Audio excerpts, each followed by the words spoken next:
ബത്തേരി കിച്ചണിൻ്റെ ഇന്നത്തെ വീഡിയോയിലേക്ക് എല്ലാവർക്കും സ്വാഗതം. ഞാൻ വൈകുന്നേരത്തേക്ക് ചക്കയും ബീഫ് കറിയും ഉണ്ടാക്കുവാണേ. നല്ല മഴയൊക്കെ പെയ്യുമ്പം ചൂട് ചക്കയും ബീഫ് കറിയും കഴിക്കാൻ നല്ല രസമല്ലേ. ബീഫ് കറി വെക്കാൻ വേണ്ടിയിട്ട് മുളകും മല്ലിയും മഞ്ഞളും ആദ്യം ഒന്ന് നന്നായിട്ട് ചൂടാക്കി എടുക്കുക. ചെറിയ തീയിൽ വെച്ചിട്ട് കരിയാതെ മൂപ്പിച്ചെടുക്കുക. സാധാരണ ഞാൻ ഇറച്ചിക്കറിയൊക്കെ വെക്കുമ്പം ഇങ്ങനെ പൊടികളൊക്കെ മൂപ്പിച്ചിട്ടാണ് വെക്കുന്നത്. അതുപോലെ തന്നെയാണ് കേട്ടോ ചെയ്യുന്നത്.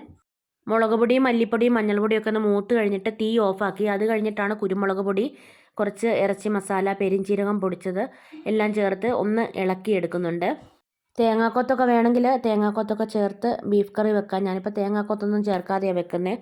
കഴുകി വെള്ളമൊക്കെ പോകാൻ വേണ്ടി ബീഫ് വെച്ചിട്ടുണ്ടായിരുന്നേ, അത് ഒരു കുക്കറിലേക്ക് ഇട്ടു. ഇനി ഇതിലേക്ക് നേരത്തെ മൂപ്പിച്ച പൊടിയില്ലേ, ആ പൊടികളെല്ലാം ചേർത്ത് പാകത്തിനുള്ള ഉപ്പും പിന്നെ കുറച്ച് വെളിച്ചെണ്ണയും ചേർത്തിട്ട് നന്നായിട്ട് കൈകൊണ്ട് തിരുമ്മി യോജിപ്പിച്ചിട്ട് വേണം, ഒട്ടും വെള്ളം ചേർക്കാതെ അടുപ്പിലേക്ക് വെച്ച് വേവിക്കാൻ വേണ്ടിയിട്ട്. കുറച്ച് കറിവേപ്പിലയും കൂടി ഈ ബീഫിലേക്ക് ചേർത്ത് കൊടുക്കുന്നുണ്ട്. എന്നിട്ട് കൈ കൊണ്ട് നന്നായിട്ട് തിരുമ്മി യോജിപ്പിച്ചെടുക്കുന്ന ഏറ്റവും നല്ലത്. എൻ്റെ കൈ ചെറുതായിട്ട് മുറിഞ്ഞിട്ടുണ്ട്, അതുകൊണ്ട് ഞാൻ തവി കൊണ്ടൊന്ന് ഇളക്കി യോജിപ്പിച്ചൊക്കെ എടുക്കുക. കൈ കൊണ്ട് നന്നായിട്ട് ഞെരടി തിരുമ്മി യോജിപ്പിക്കുന്ന കേട്ടോ ഏറ്റവും നല്ലത്. അങ്ങനെ പറ്റുമെങ്കിൽ അങ്ങനെ ചെയ്താൽ മതി. ഉള്ളിയൊക്കെ വഴറ്റിയിട്ട് ഇതുപോലെ ബീഫും പിന്നെ ചൂടാക്കിയ മസാല എല്ലാം കൂടെ ചേർത്ത് ഒന്നിച്ച് വേവിക്കുകയും ചെയ്യാം. ഞാനിപ്പോൾ ലാസ്റ്റാണ് ഉള്ളി വഴറ്റി ചേർക്കുന്നത്. ഉള്ളി വെന്ത് ഉടഞ്ഞു പോകാതിരിക്കാൻ വേണ്ടിയിട്ട് അങ്ങനെ ചെയ്തതാണ്.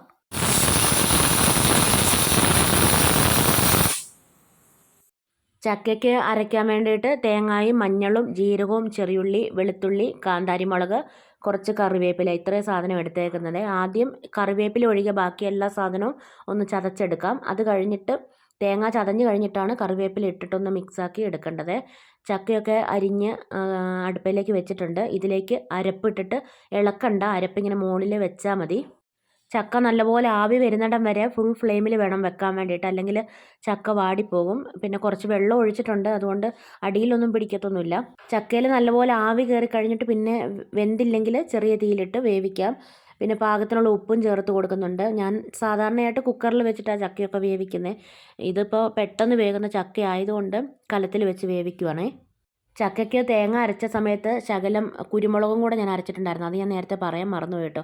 കുരുമുളകും കൂടെ അരയ്ക്കുവാണെങ്കിൽ നല്ല ടേസ്റ്റാണ് ചക്ക വേവിച്ചത് കഴിക്കാൻ വേണ്ടിയിട്ട്. പിന്നെ ഈ ഒരു ചീനച്ചട്ടിയിൽ ഇറച്ചിക്കറിയിലേക്ക് ചേർക്കാനുള്ള സവാളയും ഇഞ്ചിയും വെളുത്തുള്ളിയും എല്ലാം വഴറ്റിയെടുക്കുക. കുറച്ച് കറിവേപ്പിലയും കൂടെ അതിനകത്ത് ഇടുന്നുണ്ട്. ചക്കയിൽ നല്ലതായിട്ട് ആവി വന്നിട്ടുണ്ട്. ഇനിയിപ്പം നന്നായിട്ടൊന്ന് ഇളക്കി യോജിപ്പിക്കാം. നേരത്തെ അരപ്പ് മുകളിൽ ഇട്ടതല്ലേ ഉള്ളൂ, ഇനിയിപ്പം നന്നായിട്ട് ഇളക്കാം. ഇവിടെ നല്ലപോലെ വെന്ത് കുഴഞ്ഞ് വരുന്ന ചക്കയാട്ടോ ഇഷ്ടം. ചിലർക്ക് അത്രയും വെന്ത് കുഴയുന്ന ഇഷ്ടമല്ല. അത് നമ്മുടെ ഇഷ്ടത്തിനനുസരിച്ച് വേവിച്ചെടുത്താൽ മതി. വെള്ളം ഒരുപാട് ചേർക്കാതൊക്കെ ഇരുന്നാൽ മതി. ഇതിപ്പോൾ ഞാൻ ഇച്ചിരി വെള്ളം കൂടുതൽ ചേർത്തിട്ടുണ്ട്, നന്നായിട്ട് വെന്ത് കുഴഞ്ഞ് വരാൻ വേണ്ടിയിട്ട്. ചക്ക ഒന്ന് ഇളക്കി യോജിപ്പിച്ചു. ഒരു ശകലവും കൂടെ വേകാനുണ്ട്, അതുകൊണ്ട് അടച്ച് വെക്കുക. ഇവിടെ ഇപ്പം ചെറുതായിട്ട് തണുപ്പൊക്കെ ആയി തുടങ്ങിയിട്ടുണ്ട്. സവാള വഴന്നതിലേക്ക് ഒരു ചെറിയ തക്കാളിയും കൂടെ ചേർത്ത് നന്നായിട്ട് വഴറ്റിയെടുക്കുന്നുണ്ട്. നന്നായിട്ട് വഴന്ന് കഴിഞ്ഞിട്ട് പിന്നെ ബീഫ് കറിയിലേക്ക് ചേർത്ത് തിളപ്പിച്ചെടുത്താൽ മതി, വേവിക്കുകയൊന്നും വേണ്ട. രാവിലെ ഞാൻ ഉണക്കമീൻ കായൊക്കെ ഇട്ടിട്ട് തേങ്ങയൊക്കെ അരച്ച് കറി വെച്ചിട്ടുണ്ട്. ചക്ക വേവിച്ചതിൻ്റെ കൂടെ ഈ ഉണക്കമീൻ കറി, തേങ്ങ അരച്ച മീൻ കറി ഉണ്ടല്ലോ, അതും കൂട്ടി കഴിക്കാൻ നല്ല ടേസ്റ്റാണ്. എൻ്റെയൊക്കെ ചെറുതിൽ ഉണക്കമീൻ കറിയായിരുന്നു ഈ ചക്ക വേവിച്ചതിൻ്റെ കൂടെ മിക്കവാറും ഉണ്ടാവുന്നത്. ഇറച്ചിക്കറിയൊക്കെ വല്ലപ്പോഴും ഉണ്ടാവത്തുള്ളൂ, അല്ലെങ്കിൽ തൈര് സമ്മന്തി. ഞാൻ കുറച്ച് കട്ടൻ കാപ്പിയും വെച്ചിട്ടുണ്ടായിരുന്നു. പിന്നെ ഞങ്ങളെല്ലാവരും കൂടെ ഭക്ഷണം കഴിക്കുക. ചക്ക വേവിച്ചതും ബീഫ് കറിയും പിന്നെ രാവിലത്തെ ഉണക്കമീൻ കറി ഞാൻ കുറച്ച് എടുത്തിട്ടുണ്ട്. അത് ഇഷ്ടമുള്ളവർക്ക് കൂട്ടാമല്ലോ. അപ്പോൾ ഇന്നത്തെ നമ്മുടെ വീഡിയോയും വിശേഷങ്ങളൊക്കെ ഇവിടെ നിർത്തുകയാണ്. വീഡിയോ കണ്ടിഷ്ടമാവുകയാണെങ്കിൽ സബ്സ്ക്രൈബ് ചെയ്യാനും ലൈക്ക് ചെയ്യാനും ഷെയർ ചെയ്യാനും കമൻറ്റ് ചെയ്യാനൊന്നും മറന്നു പോകരുതേ. നാളെ പുതിയൊരു വീഡിയോയുമായി നമുക്ക് വീണ്ടും കണ്ടുമുട്ടാം.